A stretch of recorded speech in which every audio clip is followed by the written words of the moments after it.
जय माता दी।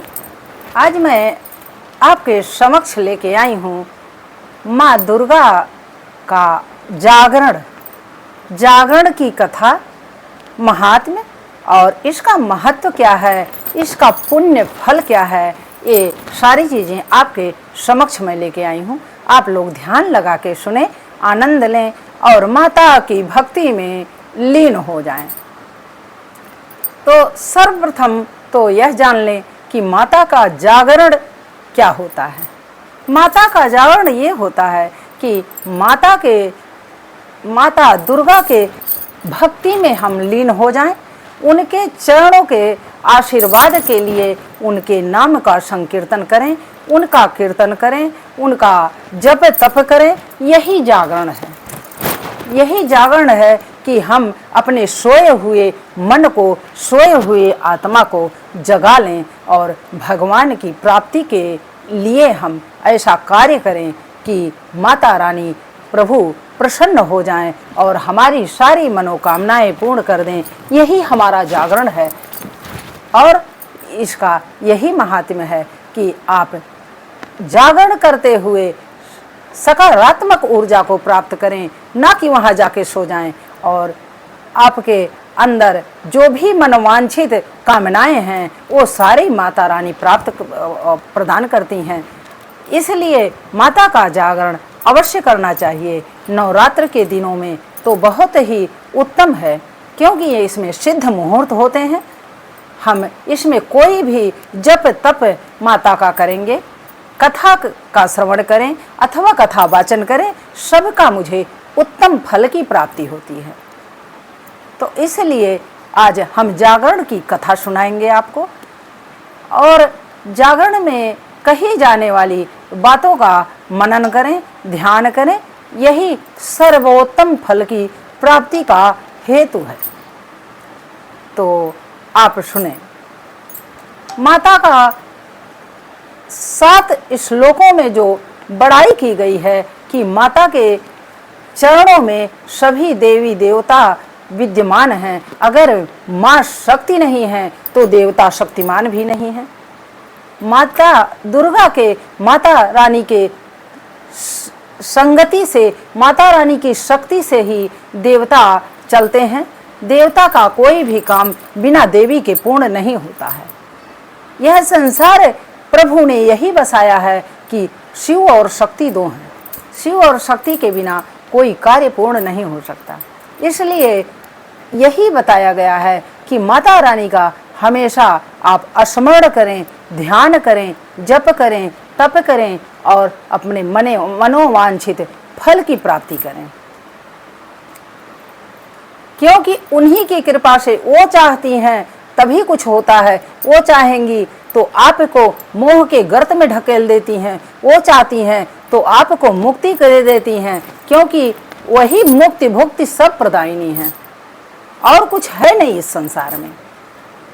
प्रकृति ही सब कुछ है। वो परा विद्या माँ दुर्गा वही संसार को चला रही हैं, वही संसार को चलाने वाली हैं, अन्यथा यह संसार निष्क्रिय है, इसमें कुछ है नहीं।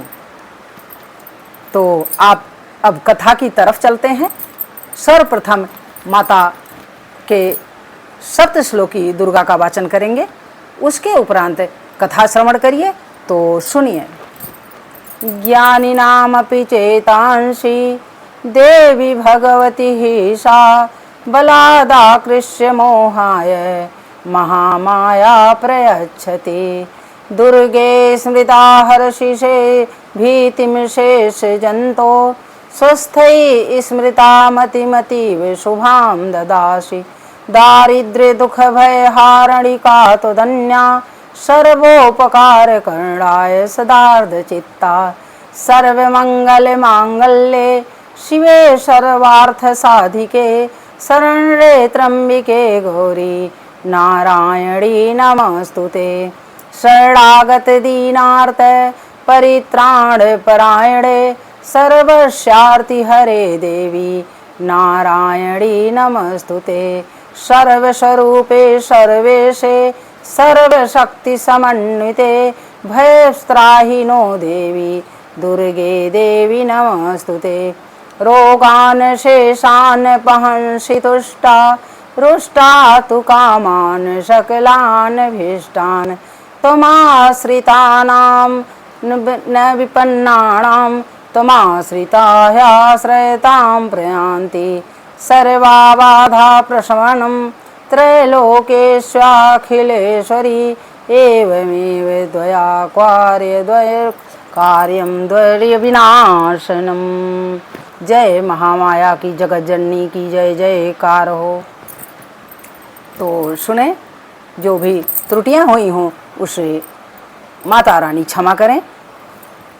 यदक्षरं पदं भ्रष्टं मात्राहीनं च यद्भवेत् तत्सर्वं क्षम्यतां देवी प्रसीद परमेश्वरी। बोलिए जय माता की। तो अब आते हैं जागरण की कथा पर। एक समय की बात है कि महाराजा दक्ष थे। दक्ष की 2 कन्याओं की कथा इसमें है। दक्ष की 2 कन्याएं थीं। एक का नाम था तारा और दूसरी का नाम था रुक्मण। तारा बहुत ही शांत स्वभाव की, माता रानी की भक्ति में लीन रहती और भगवान विष्णु का की भी पूजा करती। वो एकादशी का व्रत करती। संस्कारों से युक्त थी वो कन्या। सदैव सद आचरण करती, सद ज्ञान रखती, अच्छे अच्छे पुस्तकों का ज्ञान रखती। वो धर्म के आचरण पर सदैव चलती थी। इसी के साथ उसकी जो रुक्मण बहन थी वो थोड़ी अलग स्वभाव की थी। उसके अंदर उतना सात्विकता नहीं था, सात्विक स्वभाव की वो नहीं थी। उसके अंदर सबसे बड़ी बात थी कि वो कुछ हिंसक स्वभाव की थी। दोनों बहनें राजमहल में राजा दक्ष और उनकी पत्नी के सानिध्य में पल रही थी। जो प्राकृतिक स्वभाव होता है वो तो परमात्मा कुछ न कुछ तो दे ही देते हैं अलग से, संस्कार कितना भी दिया जाए। तो रुक्मण अलग स्वभाव की थी और तारा थोड़ा अलग स्वभाव की थी। तारा में सारे सकारात्मक विचार भरे हुए थे। वो सदैव ही माता का गुणगान करती और सुबह से स्नान आदि करने के बाद बिना पूजा किए जल तक ग्रहण नहीं करती। ऐसे ही समय बीतता गया। धीरे धीरे दोनों कन्याएं राज दरबार में पलते हुए बड़ी हो गईं। अब राजा की कन्याएं थी भाई, तो राजा की कन्याओं का जो कार्य था वो करती। इनका ये भी कार्य था, ये घुड़सवारी भी करती और जंगलों में शिकार हेतु भी जाती, क्योंकि धनुष विद्या का भी तो इन्हें ज्ञान होना चाहिए। तो धनुर्विद्या जा कर के सीखती जंगलों में और निशाना लगाती। ये सारे कार्य ये लोग करती थीं दोनों बहनें। एक समय की बात है कि जब बड़ी हो गई तो दोनों बहनों ने सोचा कि चलो चलते हैं आज घुड़सवारी करते हुए और वहाँ जाके धनुर्विद्या का उपयोग करेंगे, निशाना लगाएंगे। जब दोनों बहनें चली जाती हैं, मंत्री और सिपाही साथ में जाते हैं।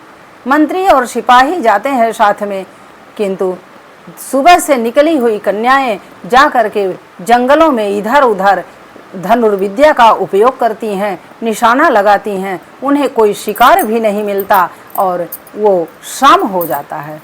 तो जब शाम हो जाता है तो बड़ी बहन तारा को ध्यान रहता है कि कल एकादशी का व्रत है, कल एकादशी का व्रत है। तो बहन अब शाम हो गया, घर चलना चाहिए, व्रत का हम लोगों को बहुत सारे इंतजाम करने हैं, इसलिए अब हम लोग घर चलते हैं। लेकिन छोटी बहन जो रुक्मण थी वो बड़ी ही जिद्दी थी, हिंसात्मक प्रवृत्ति भी उसकी थी। उसने कहा कि दीदी मैं जाऊंगी नहीं, किसी भी कीमत पे नहीं जाऊंगी, मैं क्षत्रिय की बेटी हूँ, बिना शिकार लिए मैं कैसे जा सकती हूँ। उसने कहा देखो ये शिकार खेलने का समय नहीं है, कल एकादशी है, हम लोग आज शिकार कैसे कर सकते हैं, शिकार करना हमें शोभा नहीं देता है, इसलिए हमारा सबसे बड़ा उद्देश्य है कि भगवान का पूजन करना है, अर्चन करना है, वंदन करना है, और हम शिकार में थोड़े बझेंगे, शिकार नहीं करना है। चलो तुम सिपाहियों से उसने कहा कि चलो सिपाही सब लोग चलो वापस चलते हैं, घर चलते हैं। किंतु रुक्मणी नहीं मानी। उसने कहा कि मैं नहीं मानूंगी। माता की कृपा, वो जब चाहती हैं मोह के गर्त में डाल देती हैं, जब जो चाहती हैं वही करती हैं। अब तो रुक्मणी वहाँ जंगल में जिद करके रुक जाती है और तारा चली आती है पूजा पाठ की तैयारी करने, और माता रानी का ध्यान करते हुए वो सोचती है कि इतना समय तो मेरा निरर्थक निकल गया, मुझे घर आना चाहिए, महल जल्दी वापस आना चाहिए था। किंतु वह यह बात कहते हुए चली आई, और वो छोटी बहन रुक्मणी, उसने कहा नहीं, मैं चाहे सुबह हो जाए किंतु मैं नहीं जाऊंगी बिना शिकार लिए। रात बीत जाती है और इधर तारा पूजा की सारी तैयारी कर लेती है, व्रत उपवास की सारी तैयारी कर लेती है कि हम व्रत रहेंगे, और इधर एक बहन शिकार के पीछे परेशान है। उसे रात बीतने के उपरांत एक शिकार मिलता है, वो धनुष चलाती है और उसे से एक हिरणी उसके शिकार में आ जाती है। जब हिरणी का शिकार कर लेती है, हिरणी को मार देती है धनुष, और हिरणी जाके गिर जाती है। जब हिरणी गिरती है तो जाके सिपाही लोग देखते क्या हैं कि हिरणी तो गर्भवती हिरणी है। अब उसके भाई राजकन्या का आदेश का पालन तो उन्हें करना ही था। राजकन्या रुक्मणी ने कहा कि चलो इसको लेकर शिकार मैं घर चलती हूँ, कैसे पता चलेगा कि मैं रात्रि भर इतना त्याग तपस्या की हूँ इस शिकार के लिए, मैं लेके घर जाऊंगी। सुबह लेके ये घर जब पहुँचती है तो राजमहल में कौन किसको पूछने वाला। इसकी बहन मिलती है रुक्मणी, जो कि अपने एकादशी व्रत की तैयारी में लगी होती है, और इसे जब शिकार के साथ देखती है, एक मृत हिरणी के साथ देखती है, तो इसे बहुत ही क्रोध हो जाता है। इसकी इतना क्रोध हो जाता है कि ये श्राप दे देती है, कहती है कि तुम इतनी नीच हो, इतने तुम्हारे कुविचार हैं, तुम्हारी कुसंगत है कि तुम एकादशी के दिन जा कर के तुमने हिरणी का वध किया है। जाओ, तुम नीच से नीच योनि को प्राप्त करोगी और तुम्हारा बहुत ही अमंगल होगा। श्राप दे दिया इसने। व्रत उपवास थी, इसका श्राप तुरंत उसको लगना ही था। अब क्या हो। रुक्मणी पश्चाताप करने लगी। जब इसने समझाया तो ये पश्चाताप करने लगी। कहा दीदी, अब तो मैंने गलत काम कर ही दिया है, इतना बड़ा हिंसा कर दिया है, किंतु अब ऐसा नहीं होगा, अब मेरे से ऐसा कार्य नहीं होगा। अब मैं जब भी करूँगी तो सद्कार्य करने की कोशिश करूँगी। और इसके उपरांत वो पश्चाताप तो करती है, किंतु वो किया गया कार्य वापस थोड़े हो सकता है, वापस तो हो नहीं सकता। अब वो बेचारी चुपचाप ध्यानपूर्वक सुनती है खाली बातों को, अपनी बहन तारा की बातों को सुनती है। और वो करे क्या। उसने कहा चाहे जिस योनि में परमात्मा मुझे भेज दें, किंतु मैं उद्धार होने का प्रयास तो करूंगी ही, उपकार तो करने की कोशिश करूंगी, अच्छे कार्य करने की कोशिश करूंगी। यह भी प्रार्थना है मेरी, आज के बाद हिंसात्मक कार्यों में मेरी कोई रुचि नहीं होगी। मैंने बहुत बड़ा अपराध किया है, इस अपराध को भगवान क्षम्य करें। और यह कहते कहते वो पूरा दिन एकादशी का दिन निकाल देती है। व्रत तो नहीं है, किंतु प्रायश्चित किया उसने। अब किया गया कार्य का फल तो मिलेगा ही। अगर हम किसी को मारे हैं तो मरना तो पड़ेगा ही ना। ऐसे बिना मरे कहाँ छुट्टी मिल सकता है, क्योंकि कर्म का फल ही संसार में मिलता है। माता रानी वही देती हैं जो हम करते हैं। इसलिए हमें अच्छे कार्य करने की कोशिश करना चाहिए। जब रुक्मणी का भी विवाह हो जाता है और तारा रानी का भी विवाह हो जाता है, दोनों राजपाट खे करके इसकी मृत्यु होती है, तो ये छिपकली की योनि में जाती है। रुक्मण छिपकली की योनि प्राप्त करती है और तारा का सीधा स्वर्ग हो जाता है, क्योंकि वो सद्कार्यों में लीन थी। ये जब छिपकली की योनि में चली जाती है तो अब तो किंतु इसका विचार बहुत उत्तम रहता है, उस योनि में भी इसका विचार बहुत उत्तम रहता है। ये हर क्षण हर पल ये सोचती कि हे भगवान, कोई ऐसा कार्य मिल जाए कि मैं उपकार कर दूं, मेरा यह अधम योनि छूट जाए, मैं मनुष्य की योनि में आ जाऊं, जिससे अच्छे कार्य कर सकूं, सद कार्य कर सकूं, सद आचरण कर सकूं, यह मैं कर सकूं। इसी चक्कर में वो हर क्षण हर पल व्यतीत करती। ऐसे करते करते बहुत दिन बीत जाता है, किंतु समय का पहिया तो चलता ही है, समय तो बीतना ही है, चाहे अच्छा समय हो चाहे बुरा समय हो, सब बीत जाता है एक दिन। अब एक दिन की बात है कि राजा युधिष्ठिर अपने दरबार में यज्ञ का बहुत बड़े यज्ञ का आयोजन करते हैं।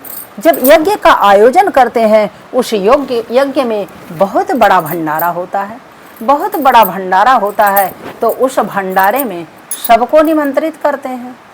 जब सबको निमंत्रित करते हैं तो किंतु दुर्वासा ऋषि को निमंत्रित नहीं करते। क्यों? इसका भी कारण सुन ले। दुर्वासा ऋषि को उन्होंने उसके पहले एक यज्ञ किया था, तो उसमें उन्होंने उनको निमंत्रित किया था, बुलाया था आदर सहित, किंतु दुर्वासा ऋषि आए नहीं थे उस भंडारे में। तो इनको संकोच हुआ कि एक बार वो नहीं आए तो हो सकता हो ना आए, इसलिए अब मैं पुनः कोशिश नहीं करूँगा, अब मैं अपने भंडारे में इन्हें नहीं बुलाऊंगा। दुर्वासा ऋषि को जब नहीं बुलाया गया तो दुर्वासा ऋषि स्वभाव से तो बहुत क्रोधी थे, इतने क्रोधी थे कि वो छोटी सी गलती भी माफ़ नहीं करते, क्षमा नहीं करते थे। इसी में यही उनका स्वभाव था। इस स्वभाव से ही सभी लोग उनको जानते थे कि क्या दुर्वासा हो गए हैं आप। दुर्वासा ऋषि का क्रोध सातवें आसमान तक रहता था। अब जब दुर्वासा ऋषि को यह ज्ञात हुआ कि युधिष्ठिर बहुत बड़ा यज्ञ कर रहे हैं, इस यज्ञ का मुझे कुछ न कुछ यज्ञ को भंग करना चाहिए, और ये क्या करते हैं, एक पक्षी का रूप धारण करते हैं, पक्षी का रूप धारण करते हैं और ला करके अपनी चोंच में एक मरा हुआ सांप लेके आते हैं, और उस भंडारे में जो खीर बनी होती है ब्राह्मणों को खिलाने के लिए, उस खीर का जो कड़ाहा था वो खुला हुआ था कि ठंडा हो जाए तो अभी ब्राह्मण लोग भोजन करेंगे, ऋषि मुनि भोजन करेंगे, इस हेतु से वो कड़ाहा खुला रखा गया था। अब इनका तो दाव मिल गया। दुर्वासा ऋषि आए एक पक्षी के रूप में और चोंच में सर्प को लेकर के उड़ते हुए, और उस कड़ाहे में उस सर्प को डाल दिए। उस सर्प को जब डाल देते हैं तो अब कोई तो देखता नहीं, वो छुप कर डालते हैं, कोई देखने ना पाए। किंतु ये छिपकली जो थी रुक्मण, ये छिपकली देख रही थी, छिपकली की नज़र पड़ी। इसने कहा ये तो बहुत बड़ा हिंसा किए हैं, बहुत बड़ा अपराध किए हैं, इतना जघन्य नीच कर्म नहीं करना चाहिए। अब इसका मैं क्या उपाय करूं? अगर सभी ब्राह्मण खाएंगे तो एक तो यज्ञ भंग होगा, और दूसरे कितने लोगों की इस खीर से मृत्यु हो जाएगी, और कितना बड़ा अपराध राजा को लगेगा। यह सोचकर रुक्मण जो छिपकली योनि में थी उसे चिंता थी, वो सोच ही रही थी, प्रतिपल सोच रही थी कि मैं करूं तो क्या करूं, किस तरह से लोगों को मैं बचा लूं कि लोग इस खीर को ना खाने पाएं।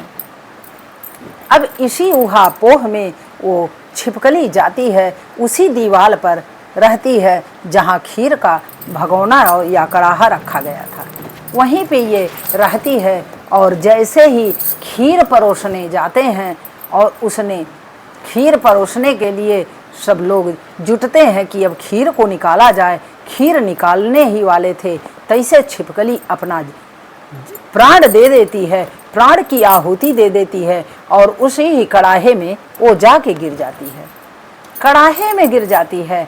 और सब लोग देखते हैं, सबकी नज़र पड़ती है, सब लोग कहते हैं कि ये का तो नीच अधम योनि में ये छिपकली, और उसको इतनी भला है बुरा सब कहते हैं कि इसने तो मारा सारा बर्बाद कर दिया भंडारा, अब क्या होगा, अब खीर तो ब्राह्मणों को परोसा नहीं जाएगा। उस खीर को ले जाके कहीं गड्ढे में डलवा देते हैं जिससे कोई भी जीव जंतु इसको ना खाए। कड़ाहा को उठाया जाता है और ले जाते हैं, जब उसकी पूरी खीर पलटी जाती है तो नीचे सर्प देख करके सभी लोग दंग रह जाते हैं कि छिपकली के योनि में इतना सद्विचार, इतना उपकार कहाँ से आया इसको।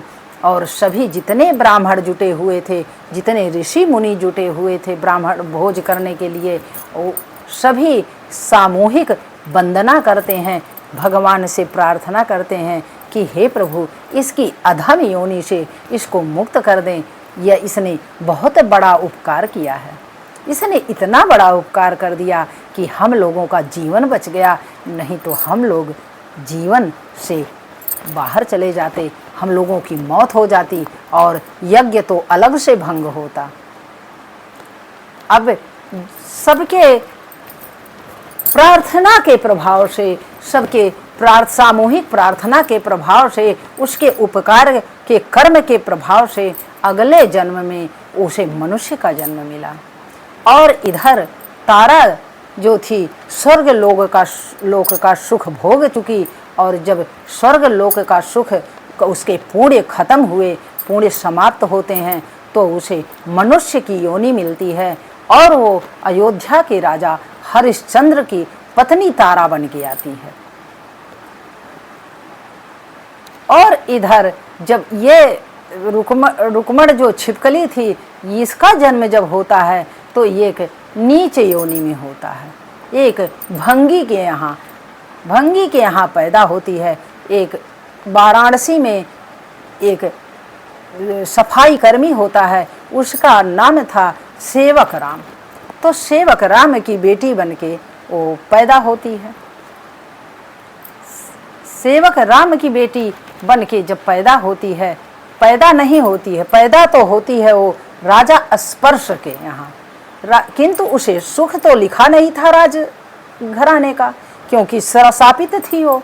शापित होने की वजह से वो जन्म तो पा गई राजा स्पर्श के यहाँ, किंतु उसे भोगने का मौका नहीं मिला।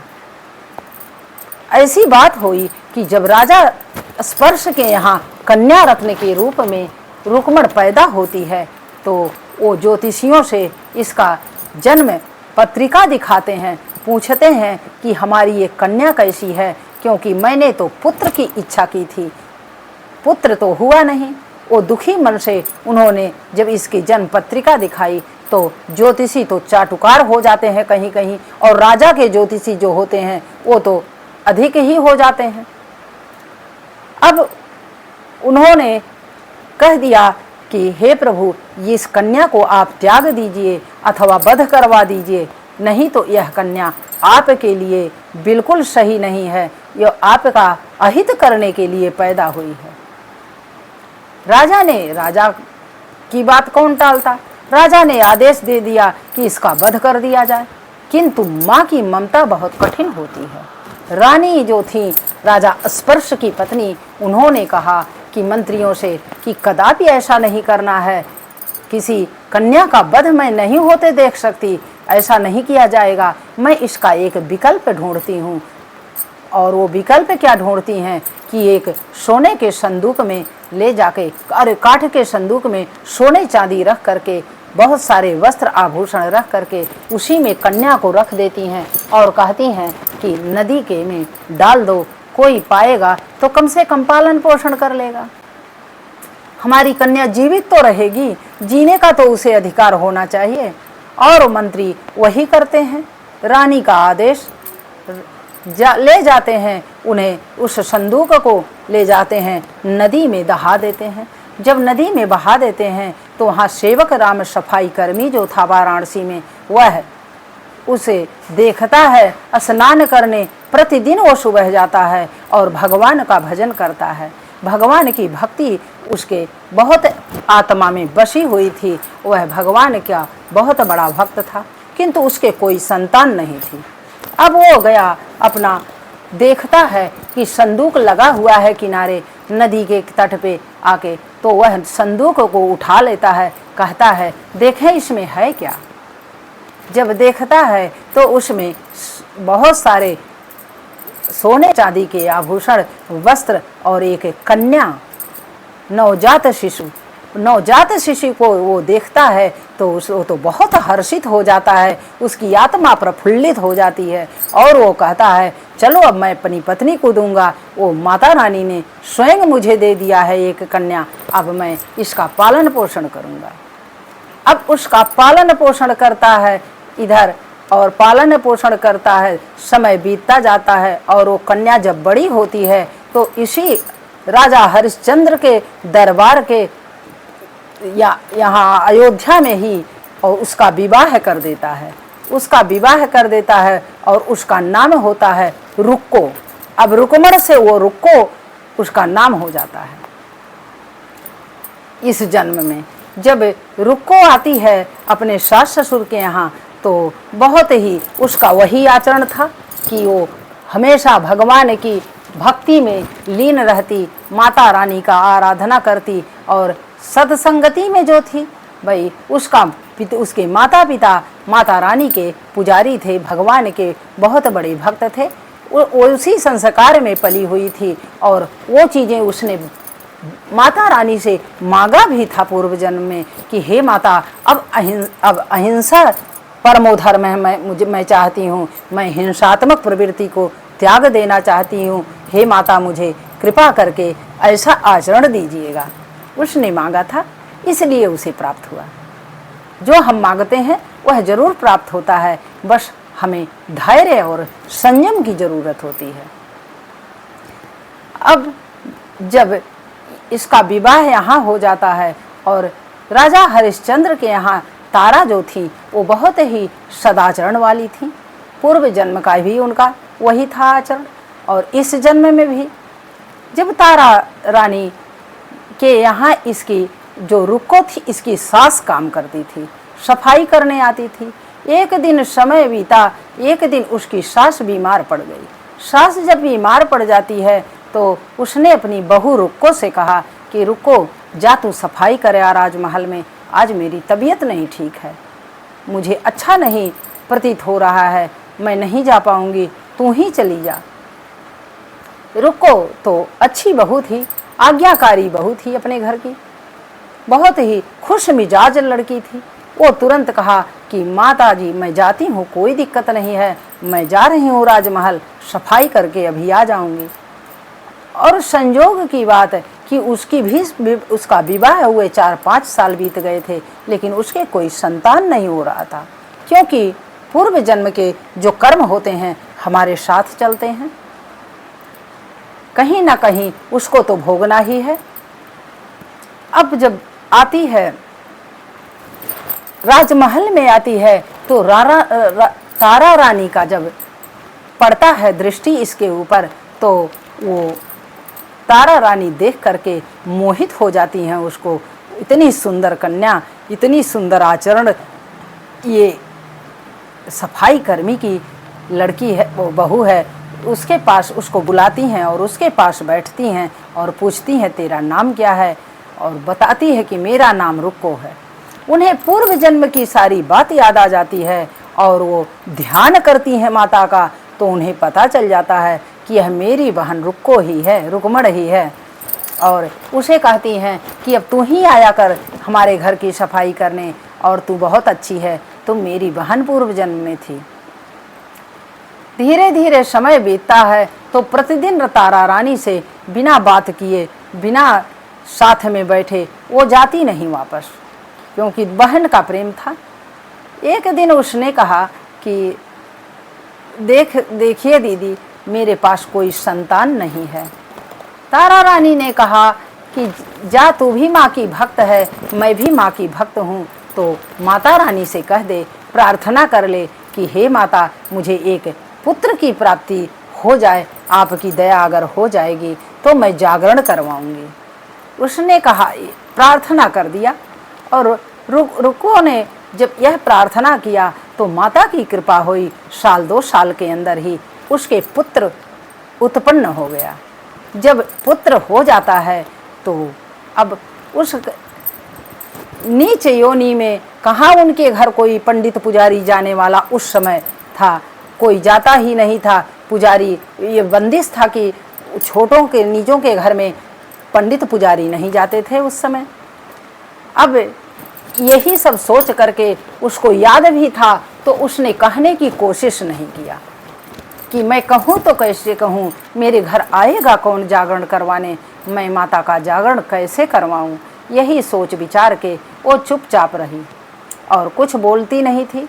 एक दिन उसका पुत्र इतना बीमार पड़ा कि कोई न दवा काम की न कोई दुआ काम की। और वो अनमने मन से जब तारा रानी के महल में आती है, राजा हरिश्चंद्र के दरबार में आती है, तो तारा रानी कहती हैं, अरे रुको कि बता तू क्यों इतना तुम अनमने मन से आई है, क्या तुम्हें दुख है, क्या तुम्हें कष्ट है, तू बता तो सही। रुको ने कहा कि दीदी यही बात है, मेरा पुत्र बहुत बीमार है, इसका न कोई दवा काम कर रही है न कोई दुआ काम कर रही है, मैं करूं तो क्या करूं। इस पर तारा रानी कहती हैं, अरे रुको, तूने कहा था माता का जागरण कराऊंगी किंतु तूने कराया नहीं। 5 साल का तेरा बेटा हो गया और माता का जागरण तो करा दे, जा तेरा बेटा ठीक हो जाएगा, जागरण तू करा दे। और तारा रानी तो तपस्विनी थी, उन्होंने प्रार्थना किया कि उनकी प्रार्थना लग गई और वो सुबह ही उसका पुत्र थोड़ा ठीक हो गया और अति शीघ्र ही वह पूर्ण रूप से स्वस्थ हो गया। जब पूर्ण रूप से स्वस्थ हो गया तो इसने सोचा कि अब मुझे जागरण तो करा ही देना चाहिए, क्योंकि माता की मनौती ज़्यादा दिन तक नहीं रखनी चाहिए। अब इसने कहा आकर के रानी तारा से कि रानी साहिबा, ये बताइए, मैं अगर जागरण करवाती हूँ तो मेरे घर में कोई जाएगा ही नहीं। उन्होंने कहा, क्यों नहीं जाएगा, माता की पूजा में कौन नहीं जाएगा, ऐसा कैसे हो सकता है, तू जा कह तो। उसके बाद वो जाती है पुजारी के पास, पुजारी से कहती है, पंडित जी जो थे देवी मंदिर के, उनसे कहती है कि पंडित जी मेरे घर में जागरण होना चाहिए और मुझे कराना है। वो कहते हैं, ला करके यहीं पैसा रुपया दे जा, तेरे नाम से जागरण हो जाएगा, तेरे घर कोई नहीं जाएगा। जब ऐसा कहते हैं तो निराश मन से घर लौट आती है। अब सोचती है कि मैं करूं तो क्या करूं, मेरे कुछ समझ में नहीं आ रहा है। पुनः रानी से जब मिलती है, रानी कहती हैं कि जा, अब क्या करोगी, तुम कह दो जा करके कि रानी साहिबा भी आएंगी जागरण में, तो सभी लोग अवश्य आएंगे। उसने जा करके कहा कि रानी तारा भी हमारे जागरण में आएंगी और पंडित जी जागरण करवाइए, उनका आदेश है। अब रानी के आदेश का पालन कैसे नहीं हो सकता है, रानी की आज्ञा को किसी में कैसे दम है कि कोई ठुकरा दे। अब पंडित पुजारी सभी तैयार हो गए, गांव के वासी सभी तैयार हो गए, सबको उसने निमंत्रण दिया और कहा कि सबसे कि मेरे यहाँ जागरण है और सबको आना है। सभी लोग आते हैं, पूजा शुरू होता है जागरण का। अब जागरण होता है, पूजा शुरू हो जाता है। अब इधर रानी ने कहा राजा हरिश्चंद्र से कि मैं भी जाऊंगी जागरण में। कहा तो नहीं, मन में सोचा। वहाँ राज्य वाले इनसे बता दिए राजा से कि ये जाएंगी, उन्होंने पहले ही कह दिया कि जाना कहीं नहीं है, नीचों के यहाँ जाने की क्या ज़रूरत है, आप रानी होकर के जाएंगी उसके यहाँ। उन्होंने ऐसे ही कह दिया कि अब रानी की हिम्मत कहाँ कि राजा से तर्क करें, वो कुछ नहीं बोली।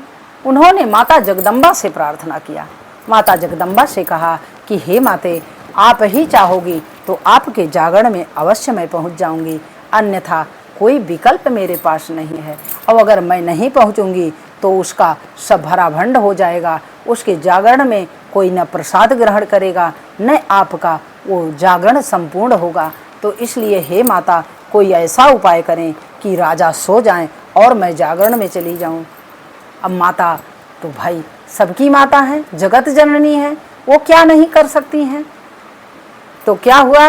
वही हुआ कि या देवी सर्वभूतेषु निद्रारूपेण संस्थिता नमस्तस्यै नमस्तस्यै नमस्तस्यै नमो नमः।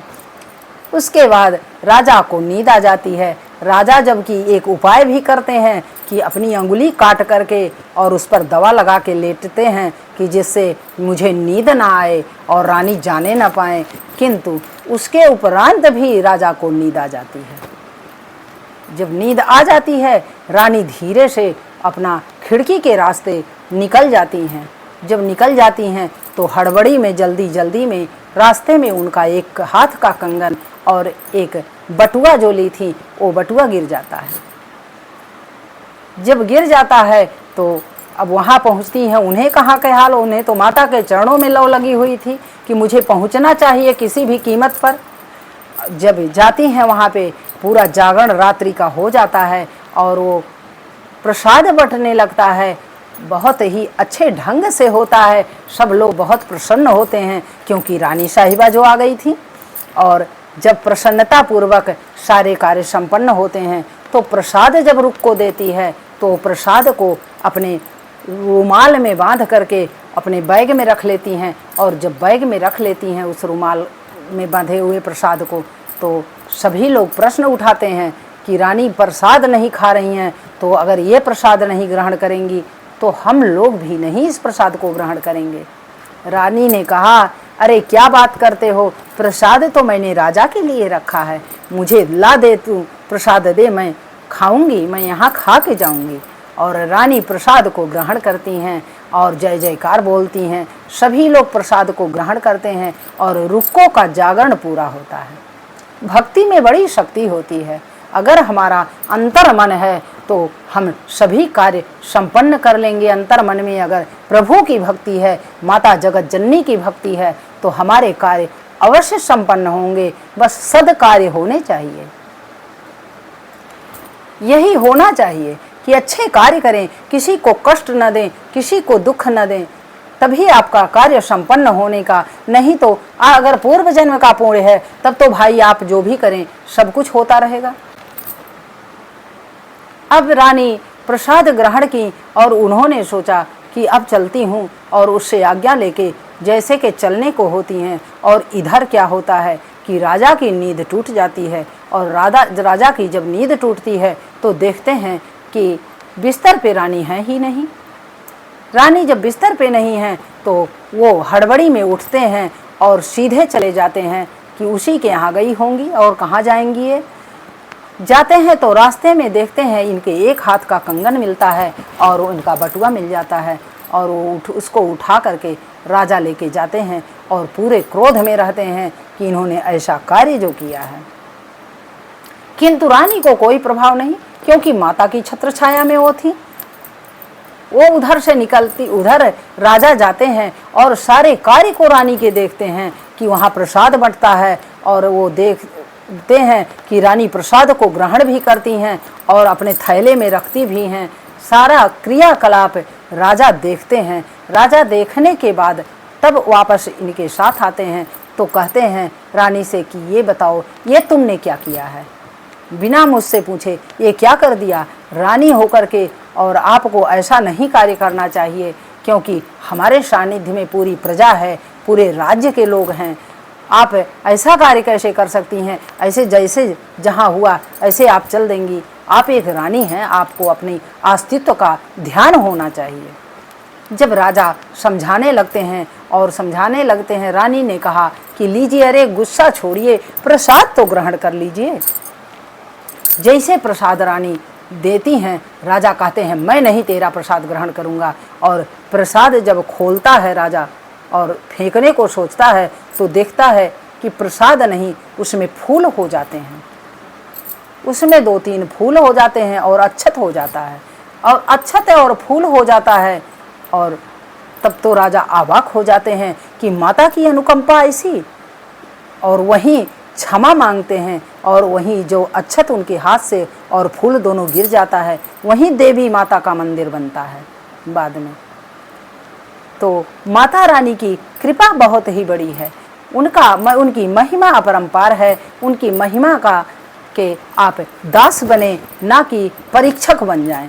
माता रानी की परीक्षा कभी नहीं लेना चाहिए, सदैव हमें प्रतीक्षा करनी चाहिए। अपने अच्छे कर्मों को करते हुए उनकी प्रतीक्षा करें कि कब हमारा उदय हो, कब हमारे सत्कर्म जगें। माता रानी से कल्याणकारी बुद्धि मांगें कि माता अच्छी बुद्धि दें। माता ने सप्तशती में कह भी दिया है, वो क्या नहीं देंगी।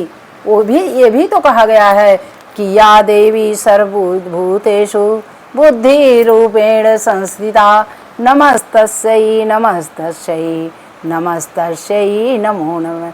तो सभी रूपों में तो वो हैं भाई, कोई ऐसा रूप नहीं है जिसमें वो नहीं है। सारे कार्यों में वो निहित हैं, कण कण में वो हैं। तो माता तो हर क्षण मिल सकती हैं, हर पल मिल सकती हैं। बस आपका विश्वास, आपके कर्म, आपका सदाचरण, सद्ज्ञान, सद्बुद्धि साथ रहेगी तो माता रानी सदैव आपके साथ है। उसके उपरांत राजा भी माता रानी से क्षमा मांगे, और क्षमा मांगते हुए अपने महल को चले आए रानी के साथ। और माता रानी का जागरण हर नवरात्र में उन्होंने कराया, और अपने जीवन पर्यंत भक्त बन के रहे, ऐसा जीवन यापन किए। तो ऐसे ही हमें और आप सबको करना चाहिए, और माता रानी के चरणों का दास बनिए। तब तो देखिए कितना कल्याण होता है, कितना मनोवांछित फल हमको प्राप्त होता है। इसलिए कभी भी चूक ना करें, और माता रानी का स्मरण करें, माता रानी का कीर्तन करें, माता रानी का ध्यान करें। तो जय माता की।